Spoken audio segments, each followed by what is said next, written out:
Bora, bora, bora, galera do Vascão! Mais um vídeo aqui do SBT Esporte Rio. Vasco deixou escapar 2 pontos ontem contra o Grêmio. Criou algumas oportunidades, bola na trave. Teve chance de ter feito pelo menos uns 3 gols, né? Mas saiu no 1-1, jogo em São Januário. O Vasco não vencer é complicado. O Vasco fora de casa não consegue fazer nada. Aí pega um jogo em casa e o Vasco não vence.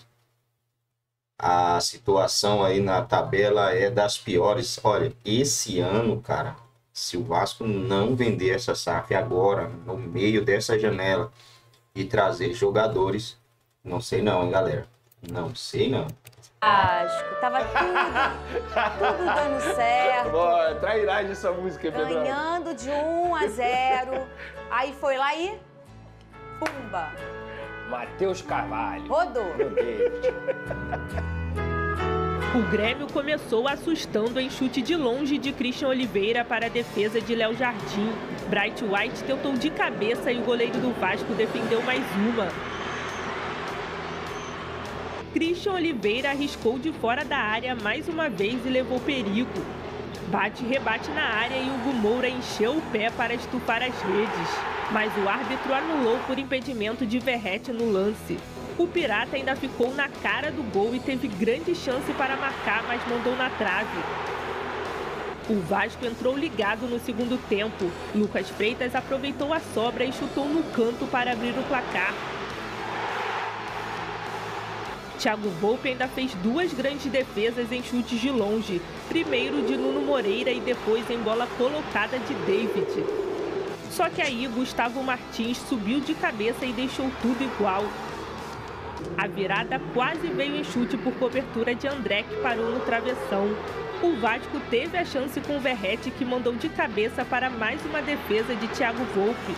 Na melhor chance, Nuno mandou na área, Volpe afastou e Matheus Carvalho mandou para fora. Final, Vasco 1, Grêmio 1. O que aconteceu, Lucas Pedrosa? Olha, Fernanda, o que aconteceu é o seguinte. Depois do vexame que o Vasco tomou do Independente Del Valle de 4-0 na semana passada, esperava-se que dentro do Vasco da Gama teria um choque de ordem, teria uma mudança drástica, teria uma troca de peças para que você oxigenasse o time e o time não pudesse repetir os vexames e principalmente os fracassos que vinham acontecendo nas últimas partidas. Mas não. O técnico Fernando Diniz novamente preferiu apostar no João Vitor, no Hugo Moura e até no Lucas Piton, que para mim desses 3 aí é o que está com um pouco mais de crédito, digamos assim, e fez até uma boa partida. No primeiro tempo, as pessoas realmente estão acreditando que o Vasco jogou bem, tá? Só que elas se esquecem que jogar bem não tem a ver só com você ter a bola no pé. Tem a ver com você também saber se defender. Se você não joga bem nas 2 fases do jogo, você não jogou bem. Então, o Vasco teve 31 finalizações, como o Fernando Diniz a todo momento evidenciou na coletiva, e só conseguiu fazer um gol. Isso pra mim não é jogar bem. Isso pra mim não é jogar bem. E principalmente, vamos lembrar aqui o enredo do jogo? Nos primeiros 20 minutos, quem teve as melhores chances foi o Grêmio. O Léo Jardim, ele defendeu uma bola numa cabeçada, em que foi uma defesa espetacular do goleiro do Vasco, mais uma vez salvando, depois de um chute de fora da área. O Lucas Freitas e o João Vitor completamente seguros, sendo vaiados, principalmente o senhor João Vitor, desde o primeiro minuto, que o Fernando Diniz preferiu não preservar, e claramente o pior ia acontecer. Então, quando a gente olha para o jogo, depois dos 20 minutos, 25 minutos, o Vasco começou a melhorar na partida, criou chances, chegou ao gol ali com o Hugo Moura num bate-rebate, o Hugo Moura acabou conseguindo pegar o rebote, mas a arbitragem, depois de ficar 5 minutos procurando o pelo em ovo, achou. E aí achou a falta do Verratti naquele momento ali. Ok, o Vasco empilhou chances novamente, teve uma bola na trave que o senhor Verratti também está devendo, precisa fazer o gol, porque eu não cobro o Verratti dinâmica, eu cobro o Verratti gol. E infelizmente ele perdeu esse gol muito claro no primeiro tempo. O Vasco volta para o segundo tempo, nos primeiros 20 minutos, jogou bem. Até o gol, estava jogando bem realmente, estava conseguindo com a bola se proteger. Só que depois que fez o gol, o Fernando Diniz vem com o Matheus Carvalho na vaga do David, que era o melhor jogador do Vasco na partida, na minha opinião. O David se machucou, estava cansado ali já também, entra o Matheus Carvalho.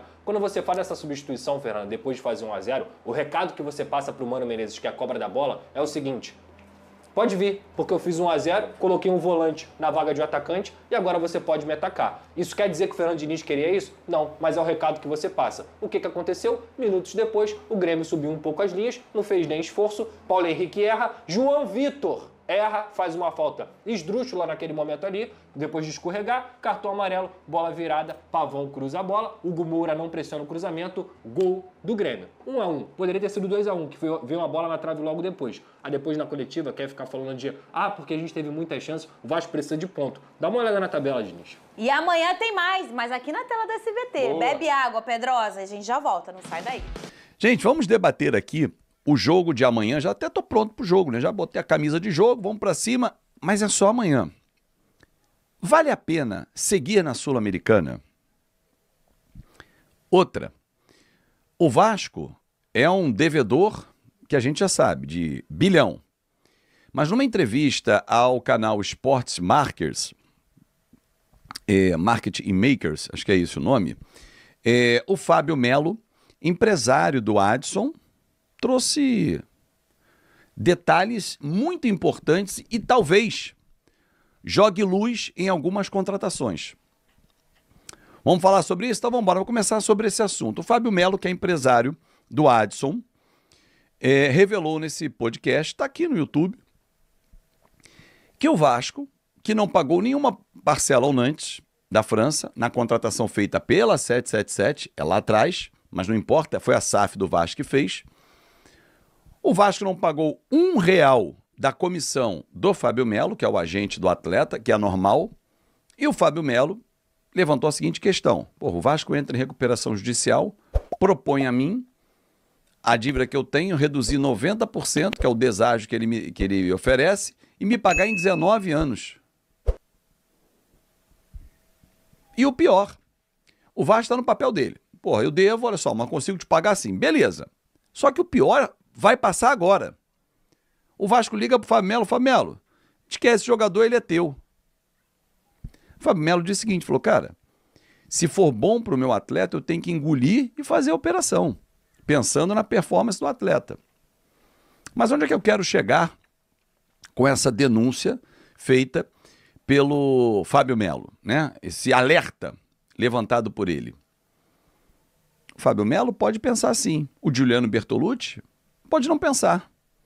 O Carlos Leite pode não pensar assim. Aí a gente para nas mãos de um empresário. Você tá o Paulo Pitombeira. Porque o Edmundo disse no canal dele, e ninguém veio a público contestar, ninguém da direção do Vasco, ninguém ligado ao Paulo Pitombeira, ao Léo Jardim, ao Thiago Mendes, que a contratação do Thiago Mendes foi uma imposição do Paulo Pitombeira para renovar o Léo Jardim. Ninguém veio a público dizer que não. Nota oficial, a informação não condiz com a realidade, tá levantando um falso e tal. Então a gente fica com a versão do Edmundo. Aí a gente vem no Fábio Melo, que é um empresário da bola, que fala exatamente sobre isso. O Vasco deve, não paga, propõe pagar lá na frente com um deságio de 90%, ainda me procura para levar um jogador que é meu. Será que só o Pitombeira está recebendo? E por isso a gente fica até nas mãos de um empresário só? Não sei. Porque assim, é tudo muito estranho. As contratações feitas tecnicamente deixam muito a desejar, muito mesmo, muito a desejar. E a gente não enxerga um futuro, né? Qual é o futuro que a gente enxerga para esse time? Aí eu venho para falar sobre a Sul-Americana. Antes, esse recado super especial aqui, tá vendo? Ó, Wallplay. Escaneia esse QR Code aqui, vou deixar ele na tela aqui para você escanear, para você ter o... Será que vale a pena a gente ficar na Sul-Americana?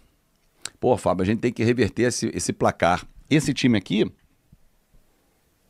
cheio de craques, esse tinha craques. O Vasco hoje não tem um craque. Um craque o Vasco não tem. Tem bons jogadores, craque nenhum.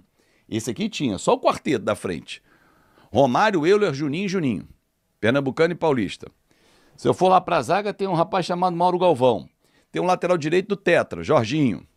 Quer que eu veja mais? Preciso ver mais? Tem o Pedrinho aqui no cantinho.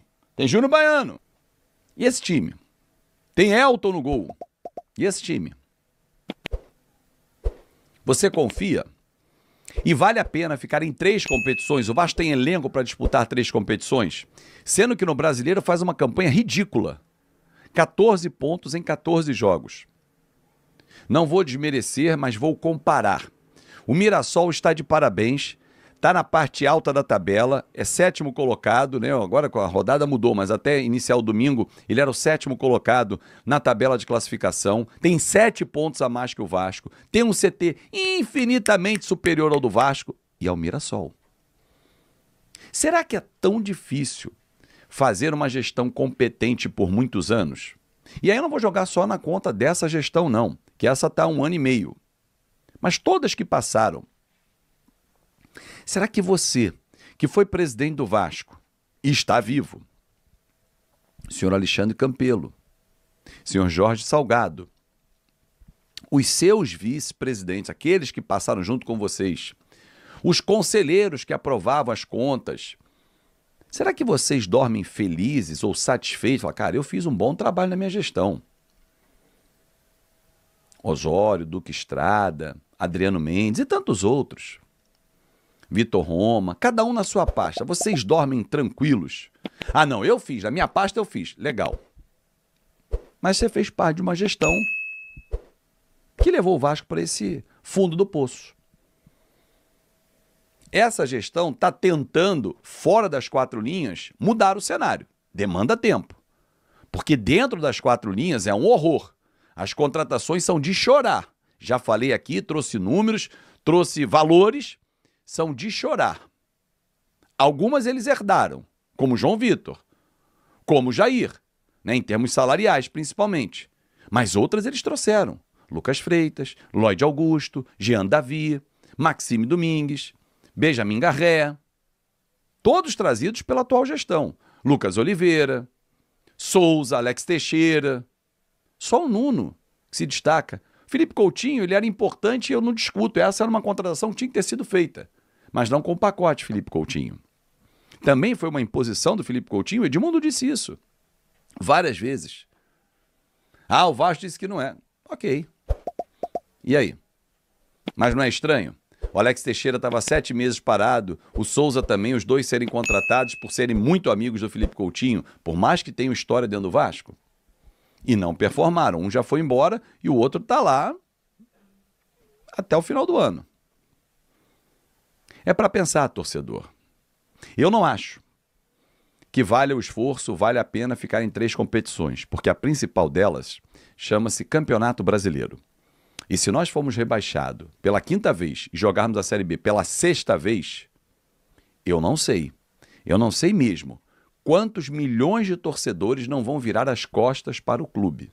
E com toda a razão. É isso aí, galera do Vascão. Que situação, meu irmão. Que situação complicada a do Vasco e do seu torcedor, né? Cara, vamos lá. O Vasco vai lá, sai da segunda da Série B do Campeonato Brasileiro. Vende, geram a esperança, pô, esperança de volta, né? O Vasco conseguiu fazer a venda da SAF. Agora as coisas vão melhorar. Banho de água fria no torcedor vascaíno. Um baita banho de água fria. Vendeu a SAF para uns caras, para uma empresa fraudulenta, podemos dizer isso. Não cumpriram com nada, os caras se ferraram para fora, vão ser leiloados, etc e tal. Aí tá aí o Vasco jogado às traças, contratando, quando contrata, jogadores que fim de carreira ou que você nem conhece, você nem sabe o nome, você não sabe onde jogou, nunca viu. É triste, mano. É triste você ver o Cruzeiro que passou 3 ou 4, 5 anos sem na Série B do Campeonato Brasileiro. E hoje o Cruzeiro, para mim, é o favoritaço ao título do Campeonato Brasileiro. Eu não vejo um time jogando um futebol melhor do que o do Cruzeiro. E não é de agora, né? Não é de agora, desde o jogo ali, quando entrou o tal do Léo Jardim no Cruzeiro. Ele pegou o Flamengo, meteu 2-0 com autoridade, e aquele Flamengo ali era tido por toda a imprensa como um time imbatível, né? E realmente, o Flamengo até aquele momento era um time que sofria, eu lembro, porque eu assisti o programa, né? Ele tinha sofrido 11 finalizações no gol até aquele momento, e só naquele jogo o Cruzeiro meteu 11 finalizações no alvo e venceu o Flamengo dominantemente. E aí o Cruzeiro saiu, vendeu a SAF, tá na liderança do campeonato, vai ganhar o Brasileiro. Aí você pega o Botafogo, Série B, tá, vendeu a SAF, chegou, brigou no Campeonato Brasileiro um ano, no outro ano campeão da Libertadores e do Campeonato Brasileiro, disputou o Mundial, ganhou uma grana, venceu o PSG, tá marcado na história já, venceu o PSG, atual campeão da Champions League, isso aí tá marcado na história já, ninguém vai tirar isso, né? E o Vasco tá nessa situação até hoje, cara. Não dá, mano, não dá pra acreditar, velho. Não dá pra acreditar que o Vasco e o torcedor é tão azarado, porque quando o Pedrinho entrou, todo mundo achou que, pô, agora vai acontecer uma revolução, e nada, tá do mesmo jeito ou pior. Então, comentarista não consegue gerir futebol, os caras ficam arrotando, gritando, falando um monte de asneira na teoria, mas quando é para pôr a mão na massa, quando é a prática, as coisas mudam completamente, né, pessoal?